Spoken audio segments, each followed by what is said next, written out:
Until you make the unconscious conscious, it will direct your life, and you will call it fate. These words by Carl Jung from his work, Archetypes in the Collective Unconscious, are more relevant than ever today as we try to find ourselves in an ever-changing world. Welcome to the Nucleus Animi channel, where we delve into the depths of the human psyche and help you find your way to your true self. Today we embark on a journey beyond social labels and expectations to discover a method that will help you find and embrace your authentic self. By the end of this video, you won't just have theoretical knowledge, but a practical toolkit for deep self-discovery and life transformation. So if you're looking for real change, be sure to watch this video to the end. If you're interested in personal development and want more content like this, subscribe to the channel and give this video a thumbs up. Now let's explore why so many of us feel lost in today's world. In an era where every move can be measured, evaluated, and commented on, we're increasingly losing touch with our own desires and aspirations. Social media, career expectations, family traditions, and societal standards create a complex web of external influences that gradually distance us from our true nature. As noted by the World Health Organization, issues of psychological well-being and self-identity are becoming increasingly significant for maintaining mental health in today's world. This is especially true for young people who are in the process of forming their identities. In his work Escape from Freedom, Erich Fromm describes an interesting paradox. The more freedom a modern person gains, the stronger their desire may become to escape this freedom through various forms of conformity. This happens because freedom requires us to take responsibility for our choices and be ready to face uncertainty. Links to this and other great books can be found in the description below this video. Viktor Frankl, the founder of logotherapy, wrote in his famous book, Man's Search for Meaning, "Between stimulus and response, there is a space. In that space is our power to choose our response. In our response lies our growth and freedom." These words are especially important today when we often operate on autopilot without considering what we truly want. If you've ever found yourself thinking that you're living someone else's life or pursuing goals that aren't your own, share your experience in the comments. Your story might help others see that they're not alone in their struggles. The American Psychological Association emphasizes in its official materials that issues of self-identity and finding one's place in life are key factors in psychological well-being. It's crucial to understand that the process of self-discovery is not just abstract introspection, but an active dialogue between our inner world and external reality. In his classic work on becoming a person, Carl Rogers describes an important phenomenon: the gap between who we are and who we think we should be. This gap creates internal tension, which can manifest as anxiety, dissatisfaction with life, or a sense of emptiness. Rogers notes that the path to psychological health lies in gradually closing this gap. In Eastern philosophy, there's the concept of Wu Wei, action without effort that stems from a person's natural essence. This isn't passivity or laziness, but rather the ability to act in harmony with one's true nature. Ancient Zen masters taught that true wisdom comes not through self-struggle, but through acceptance and understanding of one's true nature. Modern philosopher and psychologist Irvin Yalom, in his work Existential Psychotherapy, expands on this idea, stating that many of our internal conflicts arise from attempts to conform to external standards, instead of listening to our own deep needs and values. In her diaries, Anne Frank wrote, "I can shake off everything as I write. My sorrows disappear, my courage is reborn." This simple thought highlights the importance of finding one's own way of self-expression and connection with oneself, whether through writing, creativity, or any other form of authentic expression. Before we move on to the practical tools for finding oneself, it's essential to understand the common traps that lie in wait on this path. One of the most insidious is the belief that we must find some final version of ourselves. In reality, our personality is constantly evolving and transforming, and that's perfectly normal. In his book, The Paradox of Choice, psychology professor Barry Schwartz describes an interesting phenomenon. The more choices we have, the harder it is to make a decision, and the less satisfied we are with the result.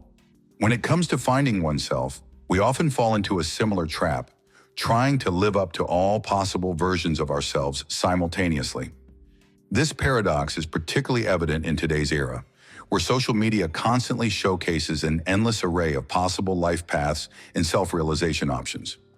As noted by the American Psychological Association, such an excessive number of options can lead to so-called choice paralysis and increased anxiety. Viktor Frankl, in his work Man's Search for Meaning, emphasizes that the search for meaning and self-identity is possible under any circumstances. He writes, "Everything can be taken from a man but one thing, the last of the human freedoms, to choose one's attitude in any given set of circumstances." This thought is especially important when we feel cornered by external circumstances. Another trap is the attempt to find oneself through constant comparison with others. Carl Jung, in his work Psychological Types, notes that the path to individuation, becoming oneself, is unique for each person, and attempts to copy someone else's path often lead to even greater alienation from oneself. In Japanese culture, there's the concept of ikigai, the intersection of what you love, what you're good at, what the world needs, and what you can be paid for.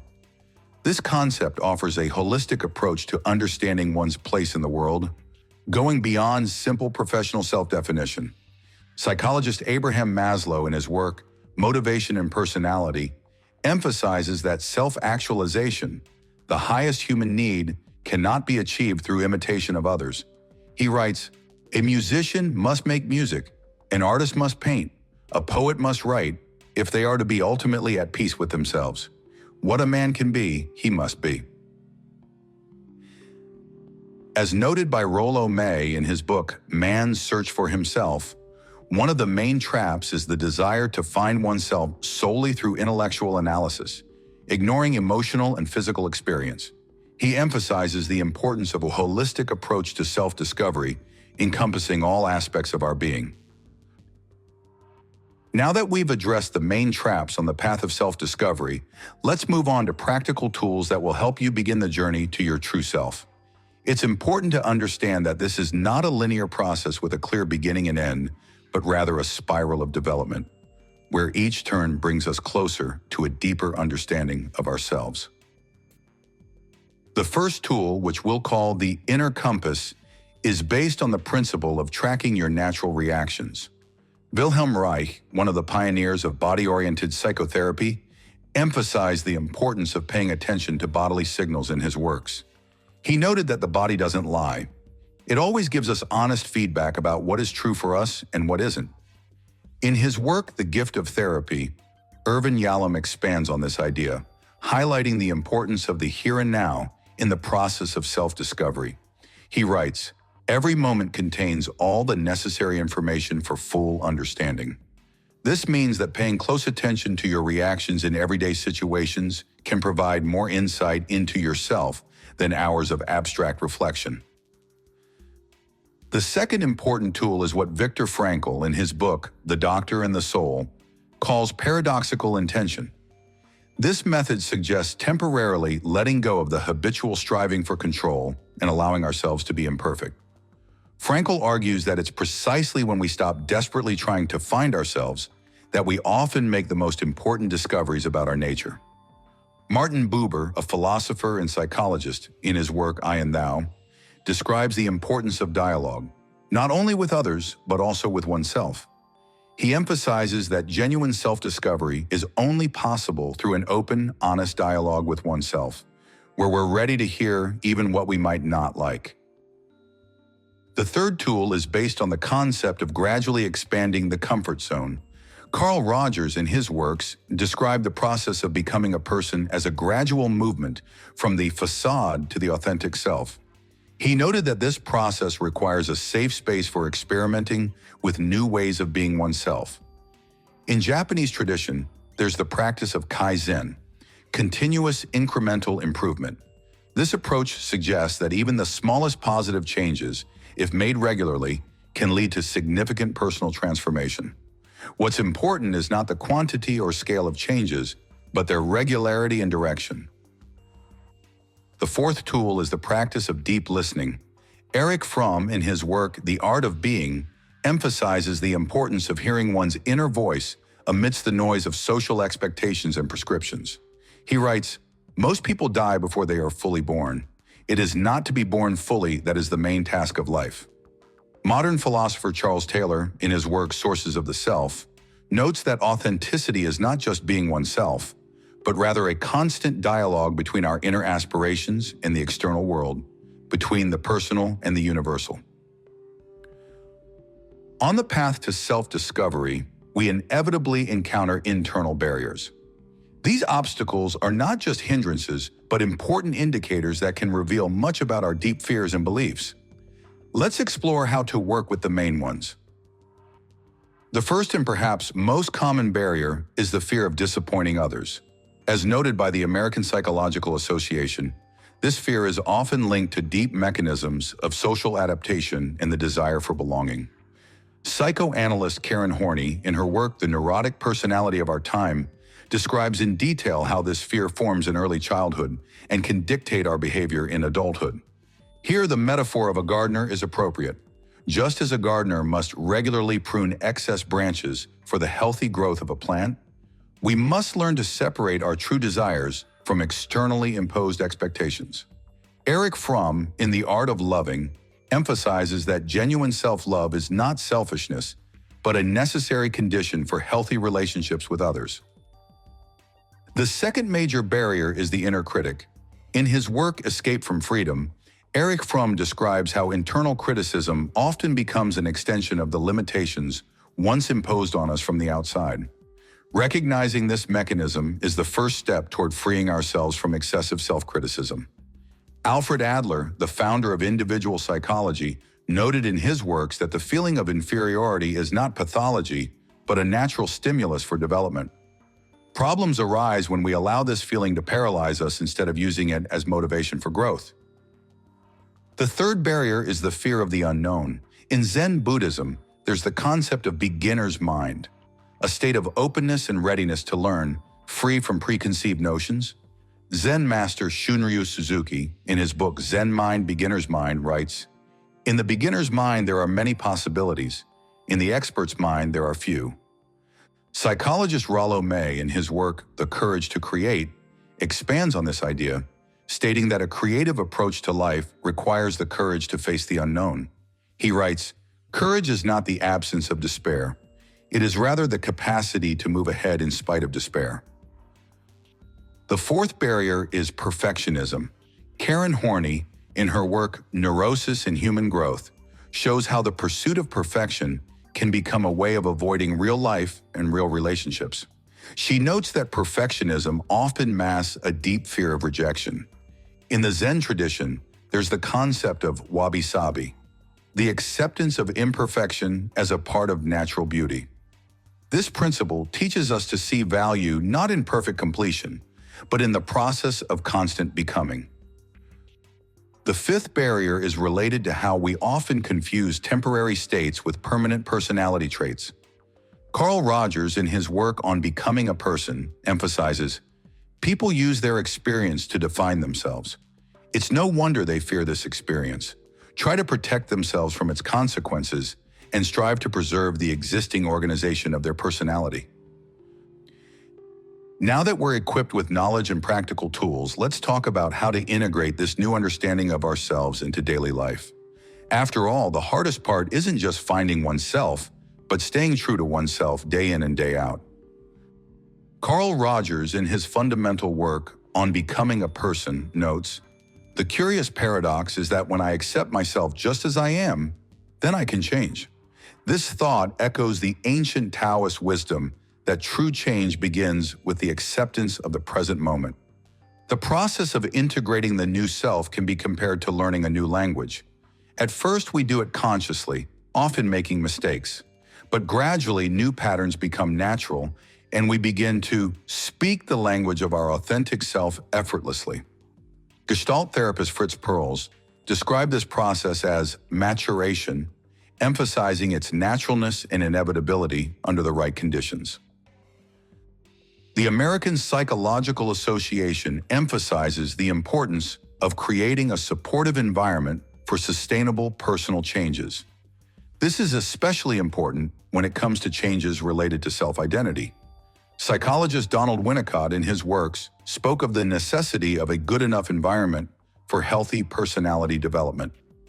Practical steps for maintaining changes include regular mindfulness practice, creating an environment that supports your true self, gradually expanding the comfort zone, honest communication with loved ones about your changes, celebrating small victories on the path to authenticity, keeping a journal of self-observations, regular reflection practice. In his Meditations, Marcus Aurelius wrote, "Look within. Within is the fountain of good, and it will ever bubble up if thou wilt ever dig." This ancient wisdom finds confirmation in modern humanistic psychology. Abraham Maslow, in his work Toward a Psychology of Being, notes that self-actualization is not a final point, but a constant process of becoming. Psychologist James Bugental, in his book The Art of the Psychotherapist, writes, "Life is not a problem to be solved, but a reality to be experienced." This reminder is especially important in the context of finding oneself. We shouldn't treat this process as a task to be solved once and for all. It's time for a practical guide for daily work on oneself. This is the quintessence of everything we've discussed, transformed into concrete steps. Daily practice for finding yourself. Step 1. Morning observation. Start your day with a simple practice Carl Rogers called checking in for authenticity. Spend 5 to 10 minutes asking yourself 3 questions. What am I truly feeling at this moment? What do I want from the upcoming day? What decisions today am I making for others, and which ones for myself? Step 2. Practice of mindful choice. Throughout the day, as Viktor Frankl taught, use the pause between stimulus and response. Before making significant decisions, ask yourself, is this truly my choice, or am I following others' expectations? How does this choice align with my values? What do I feel in my body when I think about this decision? Step 3. Evening reflection. Erich Fromm emphasized the importance of regular self-analysis. Spend 10-15 minutes in the evening writing down moments when I felt most alive and authentic, situations where I went against my true desires, what I learned about myself today. Step 4. Weekly practice. Once a week, following the principle of Kaizen, dedicate time for a deeper analysis. What patterns have I noticed in my behavior? What actions resonate with my inner self? What small step can I take next week toward greater authenticity? Step 5. Monthly review. As Irvin Yalom advised, conduct a self-inventory once a month. What changes do I notice in myself? What old beliefs am I ready to let go of? What new facets of myself have I discovered? Remember, this guide is not a strict rule, but a compass. As Carl Jung noted, the path of individuation is unique for everyone, and it's important to adapt these practices to yourself. The key is regularity and sincerity in self-observation. We've come to the end of our discussion on finding oneself, but in reality, this is just the beginning of your personal journey. If you found this video helpful, support our channel by subscribing and liking.